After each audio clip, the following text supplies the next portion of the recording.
आज की सबसे बड़ी खबर निकल कर आ रही है कि इजरायली फौज का ईरान की हसास जौहरी तंसीब पर बमबार ड्रोन से हमले का इंकशाफ सामने आ गया। दूसरी जानिब हमास ने भी इजराइल पर हमले का ऐलान कर दिया। पूरी खबर क्या है तफसीलन बात करेंगे। फिर बात करेंगे कि सऊदी फजाइया ने हौसी मलेशिया के मजीद 4 ड्रोन तबाह बर्बाद कर दिए। फिर हम बात करने वाले हैं कि अमेरिकी फौज के इनखला के 6 माह के अंदर अफगान हुकूमत गिर सकती है। अमेरिकी इंटेलिजेंस का बड़ा बयान सामने आ गया। और वीडियो के आखिर में आपको बताएंगे कि बाइडन से मुलाकात सफारती ताल्लुकात के एक नए दौर का आगाज है। तैयब उर्दवान का बड़ा बयान सामने आ गया। तो आपसे छोटी सी गुजारिश है कि इस वीडियो को एक लाइक जरूर कर दें और चैनल को सब्सक्राइब करके बेल आइकन पर क्लिक कर दें। नाजरीन गरामी, इजरायली मीडिया ने इतला दी है कि इजरायली फौज ने एक ईरानी जौहरी मरकज पर हमला करने की कोशिश में ड्रोन का इस्तेमाल किया है। ये मरकज सैनिटरी फ्यूजिस के लिए अज्जा तैयार कर रहा है।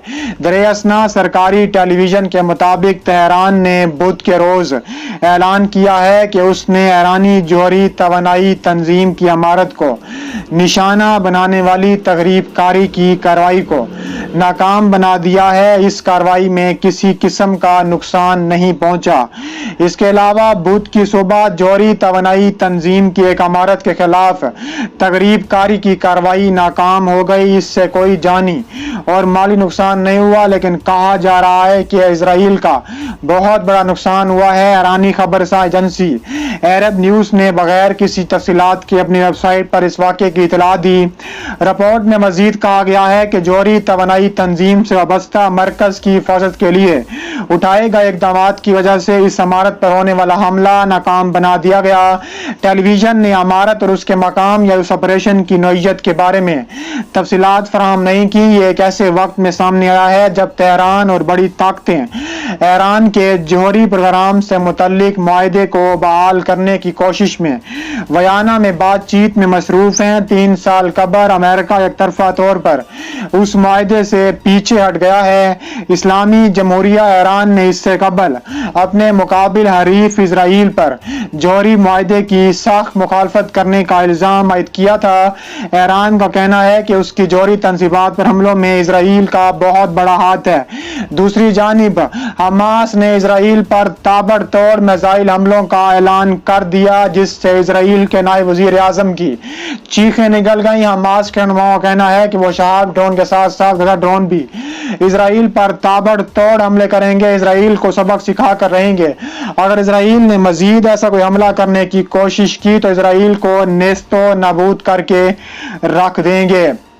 बात करने वाले हैं कि सऊदी अरब के फजाई दिफाई निजाम ने बुध को ईरान की हमायत याफ्ता हौसी मलेशिया के बारूद से लदे 4 मजीद ड्रोन्स को मार गिराया है। हौसी मलेशिया ने यमन से सऊदी अरब के जनूबी इलाके की जानिब ये छोटे ड्रोन छोड़े थे। अरब इत्तेहाद ने एक बयान में बताया है कि इस कार्रवाई से कबल उसने जनूबी शहर जाजान को निशाना बनाने के लिए छोड़े गए ड्रोन को भी तबाह कर दिया। हौसी मलेशिया ने एक मरतबा फिर सऊदी अरब के शहरी इलाकों को निशाना बनाने के लिए ड्रोन हमले तेज कर दिए। गुज़िश्ता 2 रोज में अरब इत्तेहाद ने हौसियों के 17 ड्रोन तबाह किए हैं। मंगल के रोज हौसी मलेशिया ने बारूद से लदे एक ड्रोन को यमन के शुमाली इलाके से सऊदी अरब के जनूबी शहर खमीस मशीद की जानिब भेजा था, मगर उसको बरवका सुराख लगाकर तब तबाह कर दिया था। अरब इत्तेहाद ने एक बयान में कहा है कि हम सऊदी अरब में शहरियों और शहरी इमलाक को इस तरह के मुखालफाना हमलों से महफूज रखने के लिए ऑपरेशनल इक़दाम कर रहे हैं। बात करने वाले हैं अफगानिस्तान की मौजूदा कंडीशन के बारे में।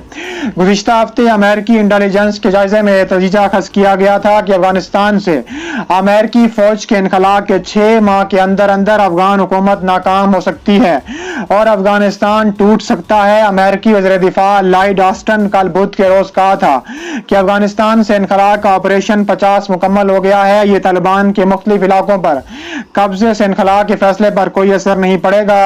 وائٹ ہاؤس نے اس بات پر زور دیا کہ افغانستان سے امریکی انخلا کی تاریخ میں کوئی تبدیلی نہیں آئے گی۔ امریکی انتظامیہ ان افغانوں کو نکالنے کی کوشش کر رہی ہے جنہوں نے ریکارڈ تعداد میں اس کی مدد کی۔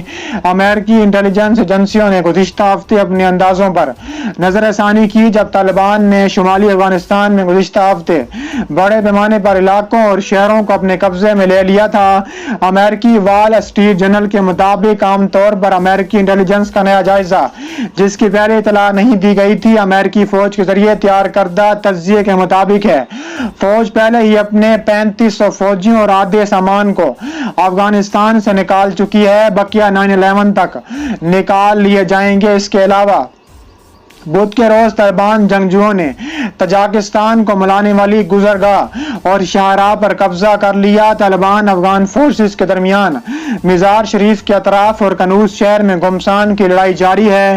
تاجکستان کا کہنا ہے کہ طالبان کے ساتھ لڑائی کے دوران 134 افغان فوجیوں نے پناہ لی جبکہ 100 کو گرفتار کر لیا گیا تھا۔